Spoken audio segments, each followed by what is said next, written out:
अस्सलाम वालेकुम, आप देख रहे हैं इनसाइड पाकिस्तान। मैं हूं मोहम्मद ज़फ़ीर। चंद दिन पहले पाकिस्तान तहरीक इंसाफ जो कि अपनी मकबूलियत के अरूज पर थी और एक भरपूर किरदार अदा कर रही थी अपोजिशन के तौर पे, आज वो पार्टी इस वक्त उसके ऊपर पाबंदी लगाने के वाले से गौर किया जा रहा है और ख़ास तौर पे उसकी जो लीडरशिप थी, फर्स्ट ईयर या सेकंड ईयर लीडरशिप आप कह सकते हैं, वो आहिस्ता आहिस्ता पाकिस्तान तहरीक इंसाफ को छोड़ती जा रही है। और खान साहब ने आज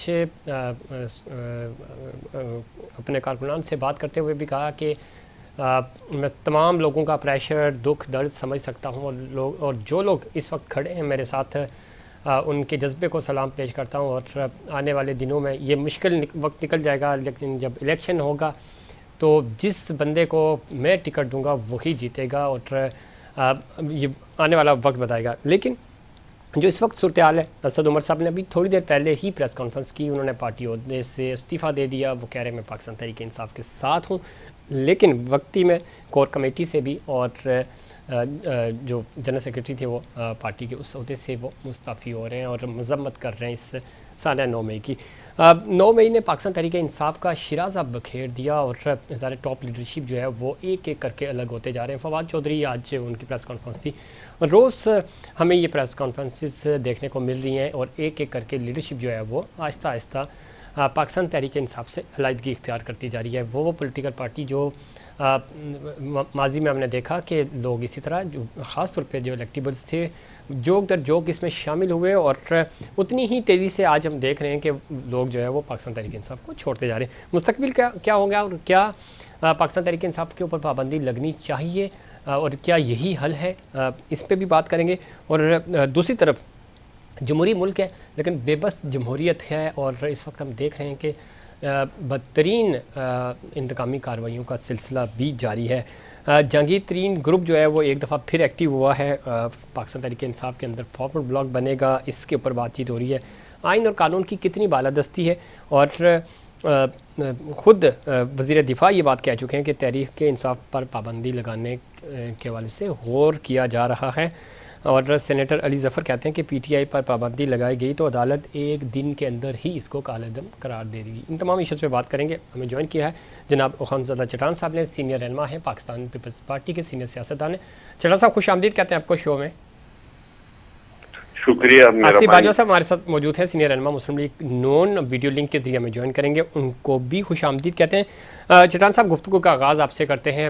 जो चीज़ें इस वक्त हो रही हैं ये कोई पहली दफ़ा नहीं हुई, थोड़ा सा तरीक़ाकार बदल गया है और जिस अंदाज से हो रही हैं ये बड़ा ख़तरनाक है। माजी में आपकी लीडरशिप को भी माइनस करने की कोशिश की गई, कट टू साइज़ करने की कोशिश की गई, कट टू साइज़ किया भी, लेकिन ज़ाहिर एक नज़रिया होता है, पार्टी होती है। और आज आप मौजूद हैं, कितनी बड़ी तादाद में हैं, कहाँ कहाँ आपकी हुकूमत है, वो एक अलग बहस है।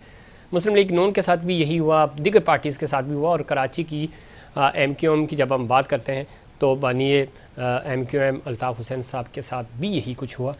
आप समझते हैं कि ये सब कुछ, एक तो जो साल 9 मई है उसके ऊपर तो जितनी बात की जाए कम है, मजम्मत की जाए कम है, लेकिन हल क्या यही है? क्या वो लोग जो उसमें इन्वॉल्व थे सज़ाएँ उन तक महदूद रहती, उनको आप करार वाकई सज़ा देते, लेकिन जो इस तरह का माहौल बन गया है, जिस तरह लोग छोड़ के जा रहे हैं और अब तो पार्टी के ऊपर पाबंदी लगाने की बातें हो रही है। बिस्मिल्लाहिर्रहमानिर्रहीम। देखिए जी, ये अब जो कुछ हो रहा है इसका मुआवजा आप माजी से नहीं दे सकते। माजी में जो कुछ हुआ है और अब जो कुछ हो रहा है इसमें ज़मीन और आसमान का फ़र्क है।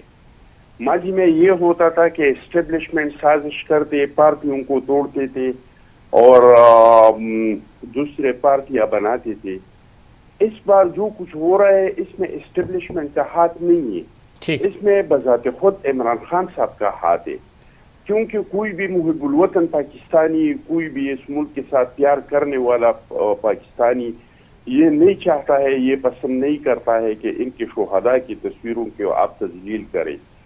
आप देखें कि कर्नल शेर खान के मुजस्समे के साथ क्या हुआ। वो कर्नल शेर खान जो इंडिया में शहीद हुआ था और उन लोगों ने उसको इज्जत दिया था, इसके जो ब्रिगेडियर का जो सेक्टर कमांडर था उन्होंने कहा कि इस बहादुर नौजवान के लाश की भी हुर्मती नहीं होना चाहिए और अपने घर से चंदन का तेल मंगवा के इसकी दाढ़ी पे लगा दिया और इसके लाश को एहतराम के साथ रुखसत करती हुई इसकी जेब में खत लिखा कि मैं पाकिस्तान गवर्नमेंट को ये रिकमेंडेशन दिए हैं उन्होंने। जी बिल्कुल, इसको आप लोग मेडल दे दिए।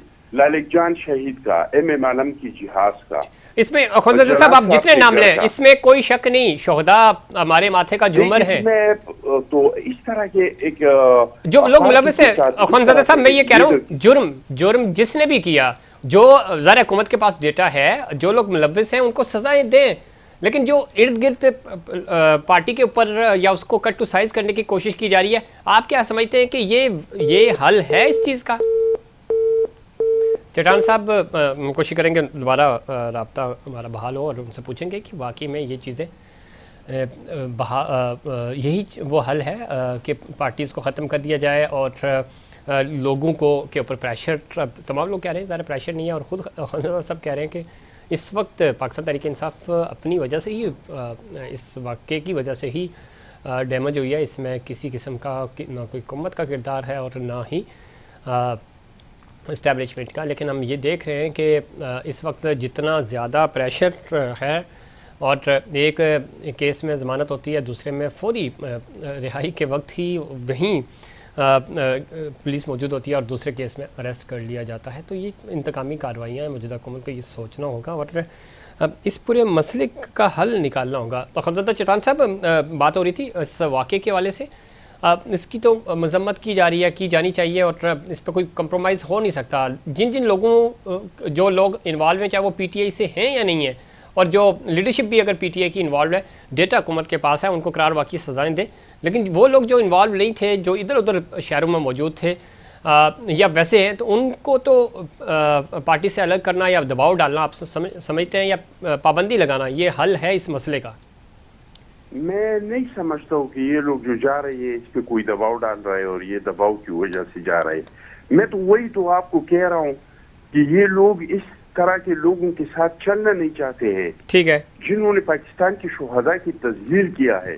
वरना अगर दबाव डालने पे होता तो आप मुझे बताए इन लोगों पे क्या दबाव पड़ा है। हमारे खुर्शीद शाह साहब कितने अरसा जेल में रहे? 2 साल से ज्यादा के अरसा जेल में रहे। क्या उन्होंने पार्टी छोड़ दिया? क्या हसन इकबाल ने छोड़ दिया? क्या मैं किस का क्या शर्जील मेमन ने पार्टी को छोड़ दिया? ये हम तो इससे गुजरे हैं।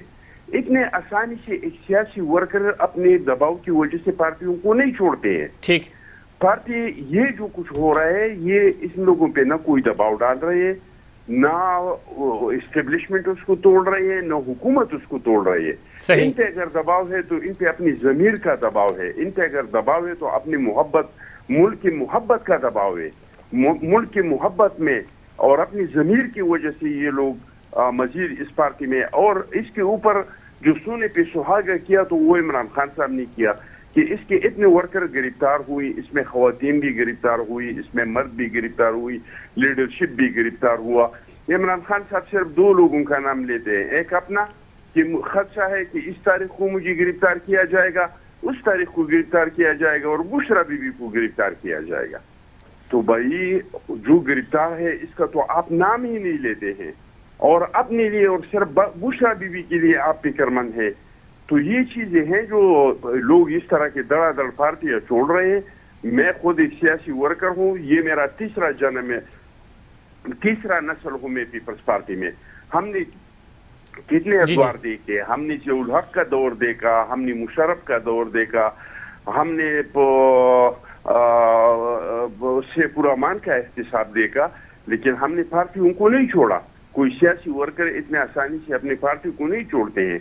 लेकिन ये है कि कोई मुहिब्बुल वतन पाकिस्तानी कोई इस तरह के बंदे के साथ चलना नहीं चाहते हैं जो अपने इख्तिदार के लिए, अपने मफादात के लिए वो मुल्क के शुहदा की भी बेहुरमती करे। ऐसे लोगों के साथ मेरे ख्याल में ठीक। अच्छा, अब आपको खान साहब ये तो ठीक है, अगर अच्छी बात है, लोगों का ज़मीर अगर मलामत कर रहा है और इस वजह से छोड़ रहे हैं तो ये तो अच्छी बात है।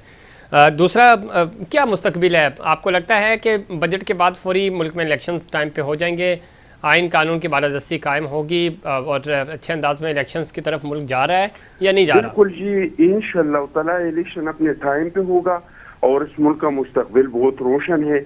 आप देख ली कि इन हालात में भी कि एक दिन भी पीटीआई ने और इमरान खान ने इस हुकूमत को काम करने नहीं दिया कि ऐसे नहीं है कि इस मुल्क के मसाइल को हल करे। इसके बावजूद भी आप देख ले कि तुर्कमेनिस्तान से एलएनजी सप्लाई शुरू हुआ, ठीक, रशिया से कार्गो सर्विस शुरू हुआ, फ्यूल आना शुरू हुआ, ईरान के साथ बॉर्डर मार्केट खोलना शुरू हुआ, ये मक्का रूट प्रोग्राम शुरू हुआ, चाइना के साथ बॉर्डर खुल गया, चाइना के साथ बस सर्विस शुरू हुआ, अनकरीब चाइना के साथ एक मुआहिदा होने वाला है 58 अरब का, जो कराची से काशगार तक रेलवे लाइन का मंसूबा है।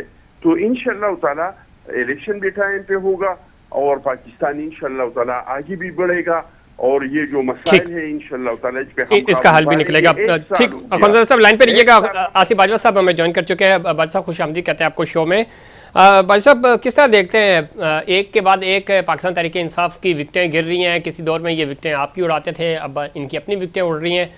इस पूरे अमल को किस तरह देखते हैं? 9 मई के ऊपर हम बात कर चुके हैं ऑलरेडी और ज़ाहिर मजम्मत होनी चाहिए जितनी भी हो कम है, लेकिन जो एक दबाव है, जो प्रेशर में आके लोग रिज़ाइन कर रहे हैं, आप नहीं समझते कि कोई भी पॉलिटिकल पार्टी, इवन आप खंजादा साहब से भी बात हो रही थी, आपकी लीडरशिप को भी माइनस करने की कोशिश की गई माजी में, नज़रिया ज़िंदा रहता है, पार्टियाँ वक्ती तौर पर बैकफुट पर चली जाती हैं।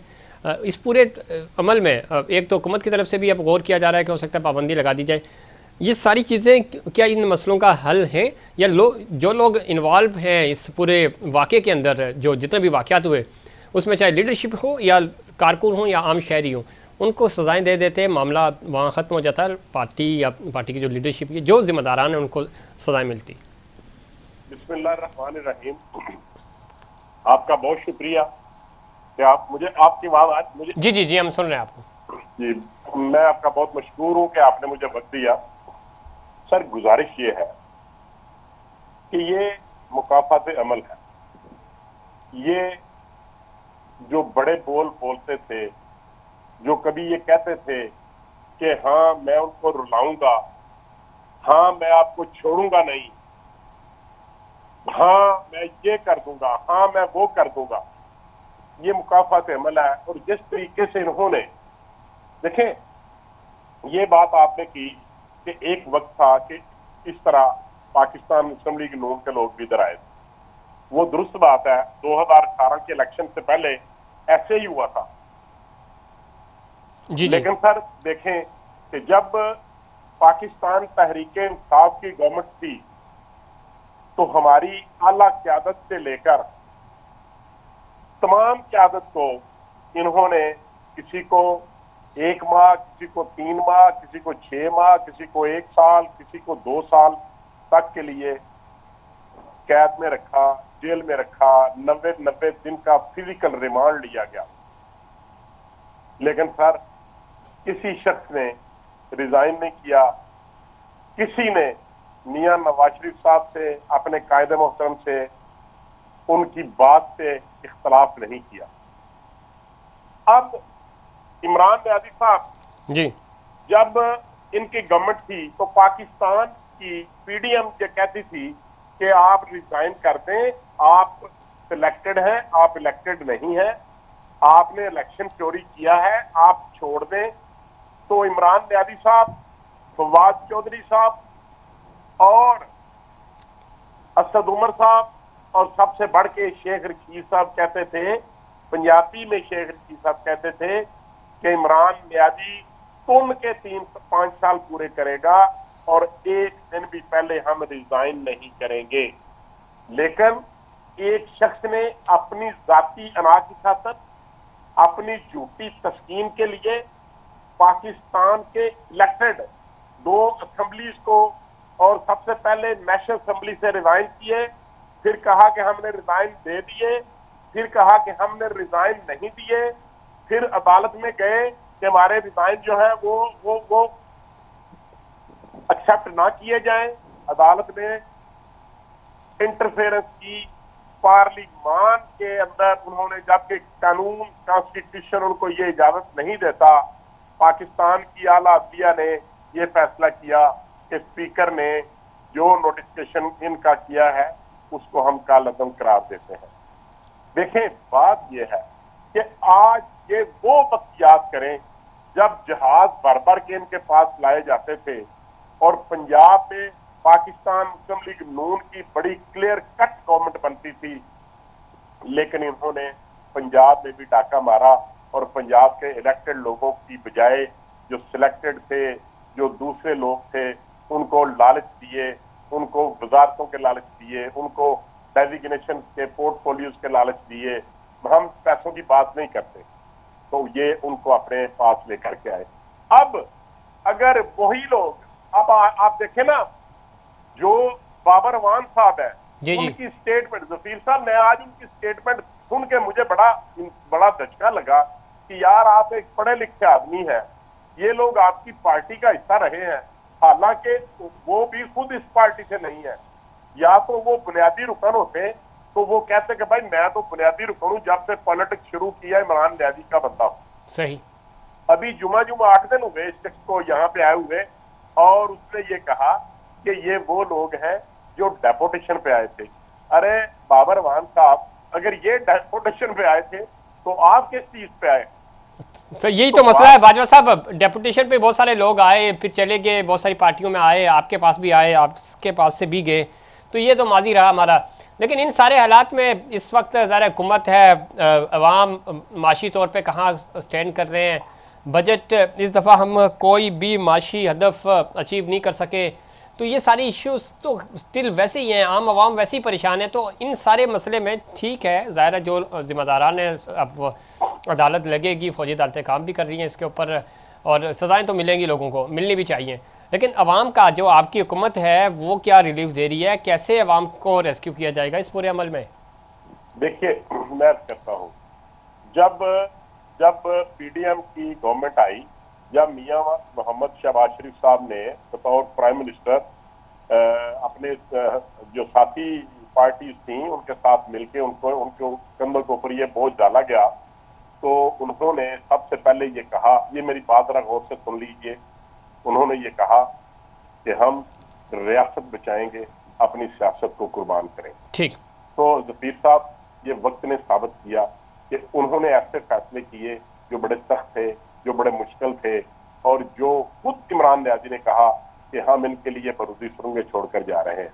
बरूदी सुरंगें छोड़ के गए, जो MOU साइन इन्होंने IMF के साथ किए थे, जो बातें जो इन्होंने उनको गारंटीज दी थी। ठीक है, तो रियासत बची, सियासत या क्या हुआ, इस पर मजीद बात करेंगे वक्त हुआ ब्रेक का। बाजवा साहब और चिरान साहब दस्तूर हमारे साथ मौजूद होंगे, ब्रेक के बाद वापस आएंगे तो बात करेंगे कि इस वक्त जो माशी बहरान है और आइनी बहरान है, मुल्क में एक सियासी अदम इस्तेकाम है, इसमें कैसे बेहतरी आएगी, पाकिस्तान तहरीक इंसाफ के ऊपर पाबंदी ही इन सब मसाइल का हल है, और पाबंदी लगाने के बाद इलेक्शंस होते हैं तो वो इलेक्शंस कितने काबिल कबूल होंगे, माहौल बनेगा, और क्या वाकई 2023 में इलेक्शंस होने जा रहे हैं या नहीं, इस पर बात करेंगे। लेकिन उससे पहले कमर्शियल ब्रेक।